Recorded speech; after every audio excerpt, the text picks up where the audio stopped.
आऊज़ बिल्लाहि मिनश शैतानिर रजीम बिस्मिल्लाहिर रहमानिर रहीम। शुरू अल्लाह के नाम से जो बड़ा मेहरबान नहायत रहम करने वाला है। अस्सलाम वालेकुम, मेरा नाम मोमिना मेहरबान है और आप मेरा यूट्यूब चैनल पीरे कामिल देख रहे हैं। आज की वीडियो रमज़ानुल मुबारक का चाँद देखकर और इसकी पहली रात में अगर आप एक सूरा पढ़ लेते हैं तो इंशाअल्लाह ताला अल्लाह ताला आपकी हर हाजत को पूरा फरमाएँगे, आपकी हर तमन्ना पूरी होगी, आपकी हर मुराद को अल्लाह करीम बरलाएँगे, आपकी तमाम तर ख्वाहिशात को पूरा फरमाएँगे इंशाअल्लाह ताला। अल्लाह करीम आप पर मेहरबान होंगे। वीडियो ज़िक्र करने से पहले मैं गुज़ारिश करना चाहूँगी कि अगर आप मेरे चैनल पर नए हैं या मुझे पहली मर्तबा सुन रहे हैं तो मेरे चैनल को सब्सक्राइब ज़रूर कर दें। रमज़ानुल मुबारक नेकियों का मौसम बहार है। ये वो मुक़द्दस महीना है जिसमें अल्लाह ताला ने कुरान करीम नाज़िल फ़रमाया। इस महीने में जन्नत के दरवाज़े खोल दिए जाते हैं, जहन्नुम के दरवाज़े बंद कर दिए जाते हैं और शयातीन को कैद कर दिया जाता है। नबी करीम सल्लल्लाहु अलैहि वसल्लम ने इरशाद फ़रमाया है, जब रमज़ान मुबारक की पहली रात होती है तो शैतान और उसके सरकश जिन्नात जकड़ दिए जाते हैं। जहन्नुम के दरवाज़े बंद कर दिए जाते हैं और जन्नत के दरवाज़े खोल दिए जाते हैं और एक निदा देने वाला निदा देता है, ए नेकी के तलबगार आगे बढ़, ए बुराई के चाहने वाले रुक जा। ये महीना तकवा हासिल करने का महीना है, जैसा कि अल्लाह ताला कुरान करीम में फरमाते हैं, ए ईमान वालो तुम पर रोज़े फ़र्ज़ किए गए हैं जैसे तुमसे पहले लोगों पर फ़र्ज़ किए गए थे, ताकि तुम तकवा हासिल करो।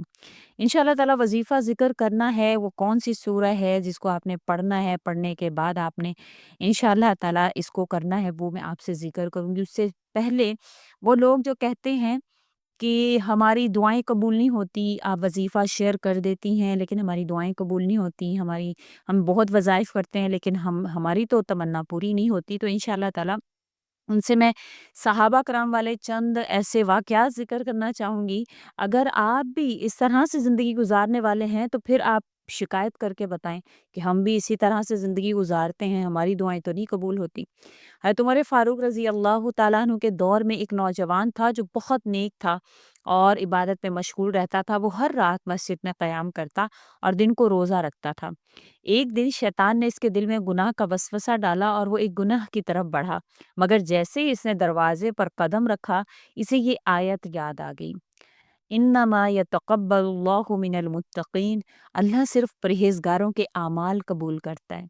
तो हम वज़ाइफ़ करते हैं, हम अमाल करते हैं, तो क्या हम परहेज़गार हैं? हम तकवा वाले हैं?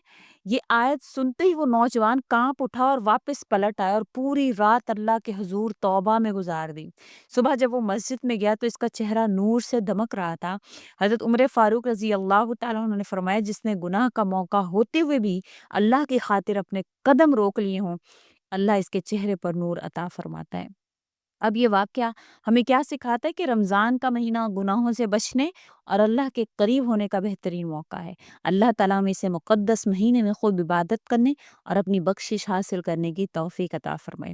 हज़रत अबू बकर सिद्दीक़ रज़ी अल्लाह तआला अन्हु का शुमार इन खुशनसीब सहाबा में होता है जिन्होंने सबसे पहले इस्लाम कबूल किया।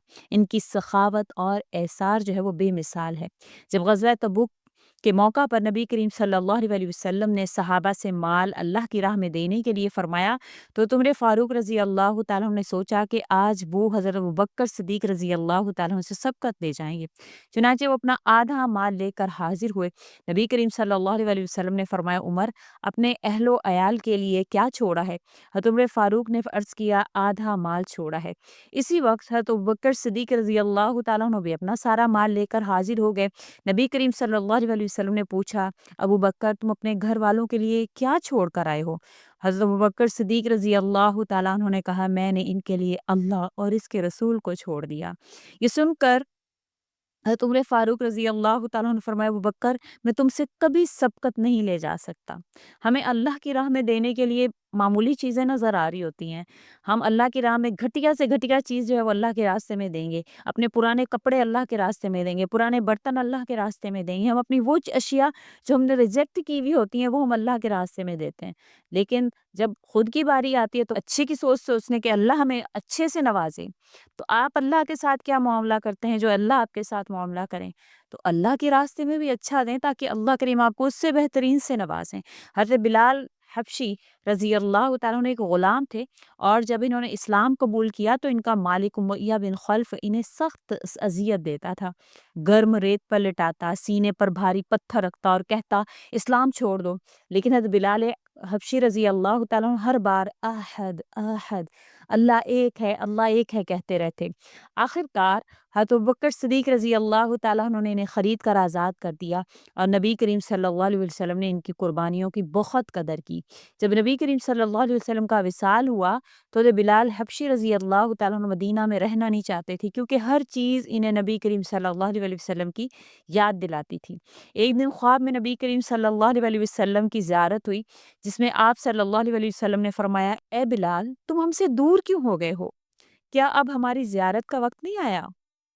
یہ سن کر بلال حبشی رضی اللہ تعالیٰ عنہ فوراً مدینہ آئے، اور جب اذان دی تو پورا مدینہ آپ دیدہ ہو گیا، کیونکہ وہ نبی کریم صلی اللہ علیہ وسلم کے زمانے کی اذان کو یاد کرنے لگے۔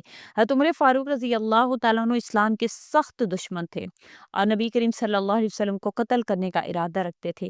ایک دن جب وہ تلوار لے کر نکلے تو راستے میں ایک صحابی نے انہیں بتایا کہ پہلے اپنے گھر کا حال تو دیکھو، تمہاری بہن فاطمہ اور بہنوئی سعید بن زید نے اسلام قبول کر لیا ہے۔ یہ سن کر عمر فاروق رضی اللہ تعالیٰ عنہ غصے میں اپنی بہن کے گھر پہنچے، دروازہ کھٹکھٹایا، اندر سورہ طٰہٰ کی تلاوت ہو رہی تھی۔ بہن نے دروازہ کھولا تو عمر فاروق رضی اللہ تعالیٰ عنہ نے انہیں زور سے تھپڑ مارا، جس سے ان کا چہرہ خون سے بھر گیا، مگر وہ کہنے لگی، عمر تم جو چاہے کر لو، ہم اسلام کو نہیں چھوڑ سکتے۔ یہ سن کر عمر کا دل نرم ہوا اور کہا، مجھے بھی وہ کلام سناؤ جو تم پڑھ رہی تھیں۔ جب انہوں نے سورہ طٰہٰ سنی تو ان کے دل کی دنیا بدل گئی، وہ سیدھے نبی کریم صلی اللہ علیہ وسلم کے پاس پہنچے اور اسلام قبول کیا۔ یہی وہ لمحہ تھا جب نبی کریم صلی اللہ علیہ وسلم نے دعا فرمائی، اے اللہ، عمر بن خطاب یا ابو جہل میں سے کسی ایک کو اسلام کی عزت کا ذریعہ بنا دے۔ نبی کریم صلی اللہ علیہ وسلم ہجرت فرما رہے تھے تو کفار مکہ نے منصوبہ بنایا کہ آپ صلی اللہ علیہ وسلم کو قتل کر دیا جائے، نعوذ باللہ۔ نبی کریم صلی اللہ علیہ وسلم نے حضرت علی سے فرمایا کہ تم میرے بستر پر سو جاؤ تاکہ کفار یہ سمجھیں کہ میں ابھی بھی موجود ہوں۔ حضرت علی رضی اللہ تعالیٰ عنہ نے بغیر کسی خوف کے نبی کریم صلی اللہ علیہ وسلم کے حکم پر عمل کیا۔ کفار مکہ نے آپ کو قتل کرنے کے لیے رات کو گھیر لیا، مگر صبح جب دیکھا تو بستر پر حضرت علی رضی اللہ تعالیٰ عنہ موجود تھے۔ یہی وجہ تھی نبی کریم صلی اللہ علیہ وسلم نے حضرت علی کو شیر خدا کا لقب دیا اور فرمایا، کل میں ایسے شخص کو جھنڈا دوں گا جو اللہ اور اس کے رسول سے محبت کرتا ہے، اور اللہ اور اس کا رسول بھی اس سے محبت کرتے ہیں۔ یہ واقعات اس وجہ سے ذکر کری ہوں کہ تمام واقعات ہمیں یہ سکھاتے کہ ایمان کی راہ میں قربانی دینا، صبر کرنا، استقامت دکھانا، اللہ پر بھروسہ رکھنا، یہ کامیابی کی اصل کنجی ہے۔ ہم وظائف کرتے ہیں لیکن ان ساری چیزوں سے اگر محروم ہیں، ہم ایمان کے راستے پر نہیں ہیں، ہم قربانی نہیں دینا جانتے، اللہ کے لیے صبر کرنا نہیں جانتے، ہم استقامت نہیں جانتے، ہمیں اللہ پر بھروسہ نہیں ہے، تو ہم کامیابی کی امیدوں کی کیسے ہم جو ہے وہ اللہ سے امیدیں لگا سکتے ہیں۔ اللہ ہمیں بھی صحابہ کرام کی طرح مضبوط ایمان، استقامت اور نبی کریم صلی اللہ علیہ وسلم کی محبت عطا فرمائے، اور ہمیں آپ صلی اللہ علیہ وسلم کے دین حق پر چلنے کی توفیق عطا فرمائے جو آپ صلی اللہ علیہ وسلم لے کر آئے تھے۔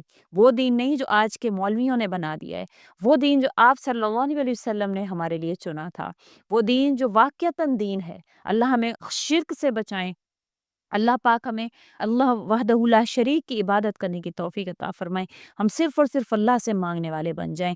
تو آج جو وظیفہ ہے، رمضان کا چاند جیسے ہی نظر آئے، اس کی پہلی رات میں آپ نے یہ وظیفہ کرنا ہے کہ پہلے تو آپ نے چاند دیکھنے کے بعد 3 مرتبہ آپ نے درود ابراہیمی پڑھ لینا ہے، پھر آپ نے 7 مرتبہ سورہ قدر یعنی کہ انا انزلناہ فی لیلۃ القدر یہ آپ نے پڑھنی ہے پوری۔